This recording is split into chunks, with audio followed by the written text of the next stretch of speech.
ಮಾತಾಡು ಗೀತಾ. ಪ್ರಾಣಕ್ಕಿಂತ ಹೆಚ್ಚಾಗಿ ಪ್ರೀತಿಸಿದ ವಿಜಿನ ಹೀಗೆ ದಿಢೀರಂತ ಬಿಟ್ಬರೋದಕ್ಕೆ ನಿಜವಾದ ಕಾರಣ ಏನು? ಇದನ್ನೆಲ್ಲ ಕೇಳ್ಕೊಂಡು ಬನ್ನಿ ಅಂತ ವಿಜಿ ಕಳ್ಸಿದ್ನ ನಿಮ್ನ? ಯಾರು ಕಳ್ಸಿದ್ದು ಅನ್ನೋದು ಮುಖ್ಯ ಅಲ್ಲ ಗೀತಾ. ನಿಮ್ಮಿಬ್ರ ಮಧ್ಯೆ ಏನ್ ನಡೀತಿದೆ ಅನ್ನೋದು ತಿಳ್ಕೊಬೇಕಾಗಿದೆ. ನಿನ್ನ ವಿಜಿ ಮಧ್ಯೆ ಪ್ರೀತಿನೂ ನೋಡಿದೀವಿ, ಜಗಳನೂ ನೋಡಿದೀವಿ ಗೀತಾ. ಆದ್ರೆ ಈಗ ನೀವಿಬ್ರು ಬೇರೆ ಆಗ್ತಿರೋದನ್ನ ನಮ್ಮಿಂದ ನೋಡಕ್ ಆಗ್ತಿಲ್ಲ. ಯಾಕೆ ಹೀಗೆ ಮಾಡಿದೆ ಅಂತ ನಾವು ಮಾತ್ರ ಕೇಳ್ತಿಲ್ವೇ? ಪ್ರತಿಯೊಬ್ರು ಕೇಳ್ತಿದ್ದಾರೆ. ನೀನೀಗ ಇದಕ್ಕೆ ಉತ್ತರ ಕೊಡ್ಲಿಲ್ಲ ಅಂದ್ರೆ ಅವ್ರಿಗೆ ಬೇಕಾದಾಗೆ ಅವರು ಯೋಚನೆ ಮಾಡ್ಕೋತಾರೆ ಅಲ್ವಾ? ಜನ ಅರ್ಥ ಮಾಡ್ಕೊಳ್ಳೋ ಆಧಾರದ ಮೇಲೆ ಮನುಷ್ಯನ ನಡವಳಿಕೆ ಅನ್ನೋದು ನಿರ್ಧಾರ ಆಗೋದು. ಜನ ಏನ್ ಹೇಳ್ತಾರೋ ಮನ್ಸು ಕೇಳುತ್ತೆ, ತನಗ್ ತಾನೇ ಬುದ್ಧಿ ಹೇಳುತ್ತೆ. ಪುಣ್ಯಕ್ಕೆ ಆ ಬುದ್ಧಿ ನನಗೆ ವಿಜಿ ಕೈಯಿಂದ ತಾಳಿ ಕಟ್ಸ್ಕೊಳಕ್ ಮುಂಚೆನೆ ಬಂತು. ಅನಾಹುತ ತಪ್ತು. ಗೀತಾ, ನೀನ್ ಒಗಟಿನ ಮಾತ್ ಬೇಡ. ನೀನ್ ಏನ್ ಹೇಳ್ತಾ ಇದೀಯೋ ಅದನ್ನ ನೇರವಾಗಿ ನಮ್ಗೆ ಅರ್ಥ ಆಗೋ ತರ ಹೇಳೆ. ವಿಜಿ ನೀನು ಒಂದೇ ದಾರಿಲಿ ಹೆಜ್ಜೆ ಹಾಕಕ್ ಕಣ್ಸ್ಕೊಂಡಿದ್ರಿ ತಾನೆ, ಮತ್ ಯಾಕೆ ಹೀಗ್ ಮಾಡ್ತಿದ್ಯಾ? ಯಾವ್ದೋ ದಾರಿ ಸಿಕ್ತು ಅಂತ ಗುರಿನ ಮರಿಬಾರ್ದು ಸಿಂಕು.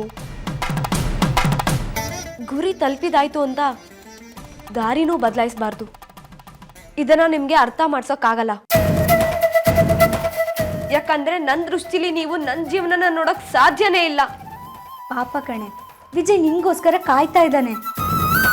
ಪ್ಲೀಸ್ ಗೀತಾ, ಮನೆಗೆ ವಾಪಸ್ ಹೋಗೆ. ನನ್ನ ಮನೆಗೆ ನಾನು ವಾಪಸ್ ಬಂದಿದ್ದೀನಲ್ಲ, ಇನ್ನೆಲ್ಲಿಗೆ ಹೋಗ್ಲಿ? ನಿನ್ ದಮ್ಮಯ್ಯ ಕಣೆ, ವಿಜಿನ ದೂರ ಮಾಡಬೇಡ. ವಿಜಿ ನಿನ್ ಜೊತೆ 10 ನಿಮಿಷ ರೆಸಾರ್ಟಲ್ಲಿದ್ದು ಎಲ್ಲರೂ ತಪ್ಪಾಗಿ ತಿಳ್ಕೊಳ್ಳೋ ಥರ ಮಾಡ್ದ. ನಿನ್ ಮಾನ ಕಳ್ದೋ ಅನ್ನೋ ಕಾರಣಕ್ಕೆ ಅವನಿಂದ ನಿನ್ಗೆ ಅನ್ಯಾಯ ಆಗಿದೆ ಅಂತ ಹೇಳ್ದೆ. ಈಗ ನೀನ್ ಮಾಡ್ತಿರೋದೇನು? ಪ್ರೀತಿಸ್ತಿದ್ದೀನಿ ಅಂತ ಅವ್ನ ಪ್ರೀತಿಗೆ ಒಪ್ಪಿಗೆ ಕೊಟ್ಬಿಟ್ಟು ಮದ್ವೆ ಆಗ್ತೀನಿ ಅಂತನೂ ಮಾತು ಕೊಟ್ಟಿದ್ಯಾ. ಈಗ ಅವನನ್ನ ಬಿಟ್ಟು ಬಂದಿದ್ಯಲ್ಲ, ಇದು ಅನ್ಯಾಯ ತಾನೆ? ನ್ಯಾಯಕ್ಕೆ ಹೋರಾಡೋ ನೀನೇ ಅನ್ಯಾಯ ಮಾಡೋದು ಬೇಡ. ತುಂಬಾ ಲೇಟ್ ಆಯ್ತು ಕಣ್ರೆ, ರಾತ್ರಿನೂ ಆಗೋಗಿದೆ. ಹೊರಡಿ ನೀವು. ಹುಷಾರಾಗಿ ಮನೆಗೆ ಹೋಗಿ.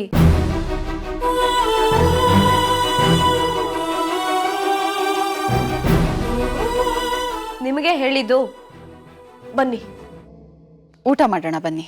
ವಿಜಿಯಲ್ಲಿ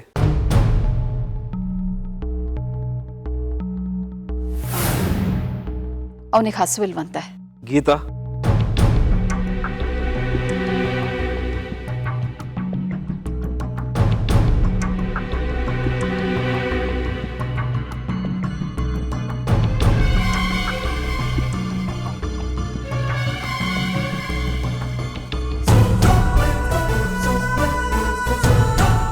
ಗುಡ್, ವೆರಿ ಗುಡ್ ಬಾನು. ಈ ಮನೆಗೆ ಬೇಕಾಗಿರೋ ಒಳ್ಳೆದನ್ನ ಉಳಿಸ್ಕೊಡಿ ಅನ್ನೋ ಜವಾಬ್ದಾರಿ ಕೊಟ್ಟು ನಾನು ಹೋಗಿದ್ದೆ. ನನ್ನ ಬಾನು ಗೀತಾನ ಇಲ್ಲಿಂದ ಹೋಗೋದಕ್ಕೆ ಬಿಡೋದಿಲ್ಲ ಅನ್ನೋ ನಂಬಿಕೆಯಲ್ಲೇ ನಾನು ಹೊರಟಿದ್ದು. ನೀನು ಮಾಡಿದಾದ್ರು ಏನು ಬಾನು? ಕೊನೆ ಪಕ್ಷ ನಿನ್ನ ಮಗನಿಗೋಸ್ಕರ ಆದ್ರೂ ಗೀತಾನ ಉಳಿಸ್ಕೊಳ್ಬಹುದಾಗಿತ್ತಲ್ವಾ ಬಾನು? ಯಾಕೆ ಗೀತಾನ ಹೋಗೋದಕ್ಕೆ ಬಿಟ್ಟೆ? ನಿಮ್ಮ ಆವೇಶದ ಮಾತುಗಳು ನನಗೆ ಅರ್ಥ ಆಗುತ್ತೆ ರೀ. ಆದರೆ ನಾನು ಗೀತನ್ನ ತುಂಬ ಕೇಳ್ಕೊಂಡೆ ರೀ. ನೋಡಮ್ಮ, ನೀನು ಈ ಮನೆಗೆ ಬೇಕು. ನೀನಿಲ್ಲದೆ ನನ್ನ ಮಗನ ಜೀವನ ಸಂಪೂರ್ಣ ಅಲ್ಲ. ಅವನು ಬದುಕು ಹಾಳಾಗ್ಬಿಡುತ್ತೆ. ಈ ಮನೆ ಬಿಟ್ಟು ಹೋಗಬೇಡ ಅಂತ ಸಾರಿ ಸಾರಿ ಕೇಳ್ಕೊಂಡೆ.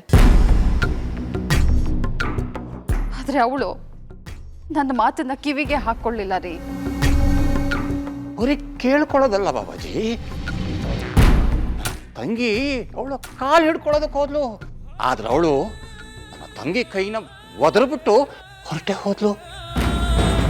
ಒಲೆ ದುರಹಂಕಾರಿ ಅವಳು. ನಮ್ಮ ವಿಜಯ್ಗೆ ಏನಾದ್ರು ಅವಳಿಗೇನು? ಅವಳ ಕೆಲಸ ಮುಗೀತು, ಹೊರಟೇ ಹೋದ್ಲು ಅಂತೀನಿ. ಹುಚ್ಚು ಬಾಯ್ ದೊಡ್ಡಣ್ಣ. ಈತ ಎಂತವಳು ಅಂತ ನಿನ್ನ ಬಾಯಲ್ಲಿ ಕೇಳೋ ಅಗತ್ಯ ನನಗಿಲ್ಲ. ಈತ ನನ್ನ ಸೊಸೆ ಕಣ. ಸುಳ್ಳು ಹೇಳಿ ನನ್ನನ್ನು ಸಂಭಾಳಿಸ್ಬೋದು ಅಂತ ನೀವು ಅನ್ಕೊಂಡ್ರೆ ಅದು ನಿಮ್ಮ ಮೂರ್ಖತನ.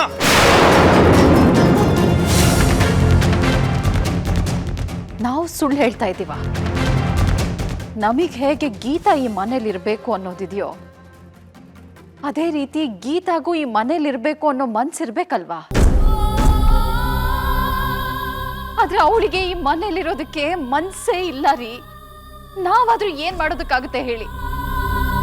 ಪಾಪ ವಿಜಿಗೆ ಅದೇನೋ ಆಣೆ ಗೀಣೆ ಅಂತೆಲ್ಲ ಹಾಕಿ ಬಾಗ್ಲಲ್ಲೇ ನಿಲ್ಲೋ ಹಾಗೆ ಮಾಡಿದ್ಲು. ಅವನನ್ನ ಅದರಿಂದ ಈಚೆ ಕರ್ಕೊಂಡು ಬರೋದಕ್ಕೆ ನನಗೆ ಸಾಕಾಗೋಯ್ತು. ನಾವಿಷ್ಟೆಲ್ಲ ಒದ್ದಾಡಿದ್ರು ಒಂದೇ ಒಂದು ಮಾತಲ್ಲಿ ನಮ್ಮನ್ನ ಸುಳ್ಳು ಅಂತ ಹೇಳ್ಬಿಟ್ರಲ್ಲ. ನಿಮಗೆಲ್ಲ ಸುಳ್ಳು ಅಂತ ಕಾಣಿಸ್ತಾ ಇದೆ ಅಲ್ವಾ? ಗೀತಾ ವಿಜಿ ಮಧ್ಯೆ ಆದ ಮದುವೆ ಸುಳ್ಳಾಗಿರ್ಬೋದು, ಆದರೆ ಗೀತಾ ಅಂತ ಸೊಸೆ 7 ಜನ್ಮಕ್ಕೂ ನನಗೆ ಸಿಗ್ಬೇಕು ಅಂತ ನಾನು ಅನ್ಕೊಂಡಿದ್ದು ಸುಳ್ಳಲ್ಲ. ಅವಳಿ ಮನೆಗೆ ತೋರಿಸಿದ್ದು ಕಾಳಜಿ ಸುಳ್ಳಲ್ಲ. ವಿಜಿ ಬದಲಾಗಿ ಗೀತಾನ ಪ್ರೀತಿಸಿದ್ದು ಸುಳ್ಳಲ್ಲ. ಗೀತಾಯಿಂದ ಇಷ್ಟೆಲ್ಲ ಒಳ್ಳೇದಾಗಿದೆ ಅಂದಮೇಲೆ ಹೋರಾಡಿ ಅದ್ರ ಅವಳನ್ನ ಉಳಿಸ್ಕೊಳ್ಬೇಕಾಗಿತ್ತು. ಈ ಮನೆಗೆ ಏನ್ ಬೇಕು ಏನ್ ಬೇಡ ಅನ್ನೋ ವಿವೇಚನೆ ನಿಂಗೆ ಇರಬೇಕಾಗಿತ್ತು ಬಾನು. ನನಗದೆಲ್ಲ ಗೊತ್ತಿಲ್ಲ. ಇನ್ನು 1 ವಾರ ಟೈಮ್ ಕೊಡ್ತೀನಿ. ಅಷ್ಟರಲ್ಲಿ ಗೀತಾ ಈ ಮನೇಲಿ ಇರಬೇಕು. ಏನಿದೆಲ್ಲ?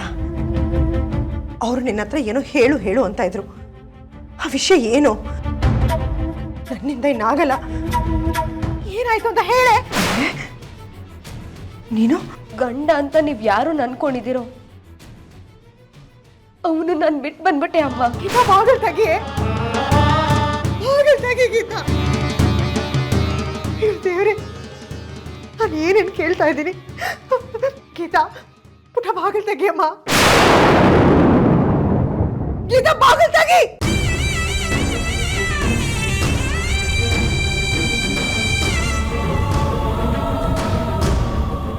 ಅಯ್ಯೋ ದೇವ್ರೆ, ಈ ಹುಡುಗಿ ಏನ್ ಹೇಳ್ತಿದ್ದಾಳೋ ನನಗಂತೂ ಒಂದು ಅರ್ಥ ಆಗ್ತಿಲ್ಲ. ಈ ಕಣ್ಣಿಂದ ಇನ್ನು ಏನೇನ್ ನೋಡ್ಬೇಕಪ್ಪ ಅಂತ.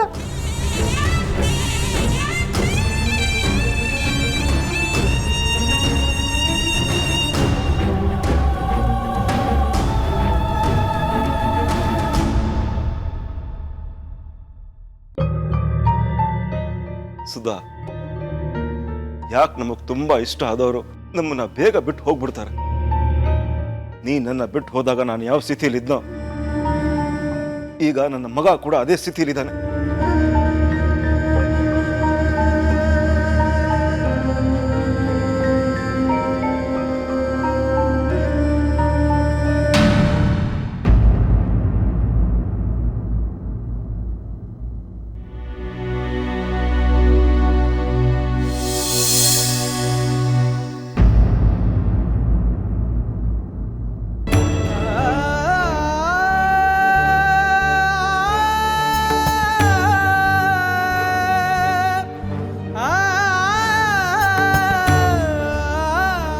ಡ್ಯಾಡ್, ಯಾಕೆ ನಿದ್ದೆ ಬಂದಿಲ್ವಾ? ಈಗ ನಾನು ನಿನ್ನ ಅದೇ ಪ್ರಶ್ನೆ ಕೇಳಬೇಕಾಗತ್ತೆ ವಿಜಿ. ಯಾಕೆ ನಿನಗೆ ನಿದ್ದೆ ಬರ್ಲಿಲ್ವಾ?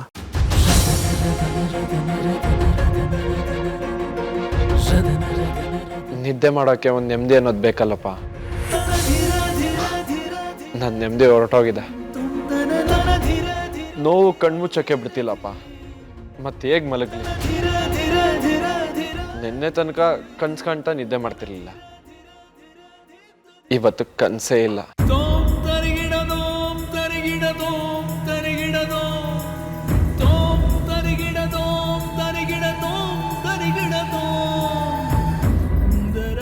ನೋಡು ವಿಜಿ, ಇವಳು ನಿಮ್ಮ ಅಮ್ಮ. ನನ್ನ ಜೀವನದಲ್ಲಿ ನಾನು ಯಾರನ್ನ ಕಳ್ಕೊಂಡ್ರು ಇವಳನ್ನ ಮಾತ್ರ ಕಳ್ಕೊಳ್ಬಾರ್ದು ಅಂತ ನಿರ್ಧಾರ ಮಾಡಿದ್ದೆ. ಆದರೆ ಏನ್ ಮಾಡ್ಲಿ, ಆಕ್ಸಿಡೆಂಟಲ್ಲಿ ಇವಳನ್ನ ಕಳ್ಕೊಂಡ್ಬಿಟ್ಟೆ. ನಾನು ಸಾಯೋವರೆಗೂ ಹುಡುಕಿದ್ರು ಮತ್ತೆ ಇವಳು ನನಗೆ ಸಿಗೋದೇ ಇಲ್ಲ.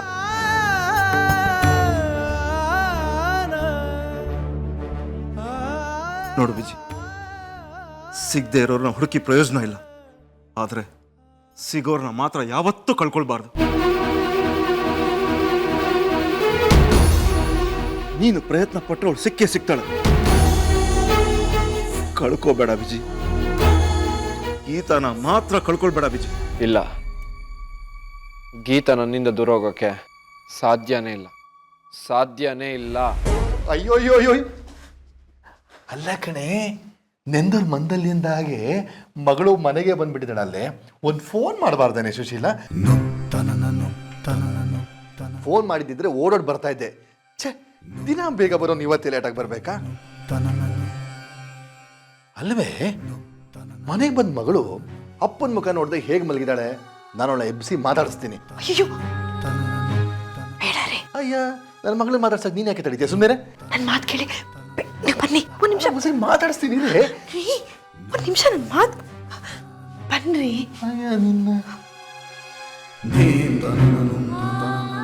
ಅಯ್ಯ, ಒಳ್ಳೆ ಯಾಕೆ ಹೇಳ್ಕೊಂಡು ಹೋಗ್ತಿದ್ಯಾ? ಯಾಕ್ರಿ ಮಲಗಿರೋ ಮಗುನ ಯಾಕೆ ಎಬ್ಬಿಸ್ತಿದ್ದೀರಾ? ಮಾತಾಡ್ಸೋಕೆ. ಇಲ್ಲ ರೀ, ಇಷ್ಟೊತ್ತು ನಿಮ್ಗೆ ಕಾಯ್ತಿದ್ಲು. ಹೌದಾ? ಬೆಳಗ್ಗೆ ಆರಾಮಾಗಿ ಮಾತಾಡ್ಬೋದಲ್ಲ? ಕರೆಕ್ಟ್ ಕಣೆ, ನಿನ್ಗೂ ಒಂದೊಂದ್ಸಲಿ ತಲೆಲಿರೋ ಮೆದ್ಲು ಚೆನ್ನಾಗಿ ಕೆಲಸ ಮಾಡುತ್ತೆ. ಮತ್ತೆ ಅಳಿಯಂದ್ರು ಗೀತನ ಕಾರಲ್ಲೇ ಕರ್ಕೊಂಡು ಬಂದ್ರು ತಾನೆ?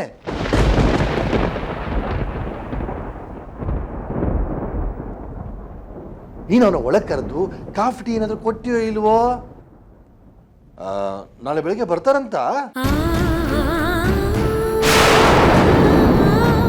ಅಪ್ಪನ್ಗೆ ಈಗಲೇ ಸತ್ಯ ಹೇಳೋದು ವಾಸಿ.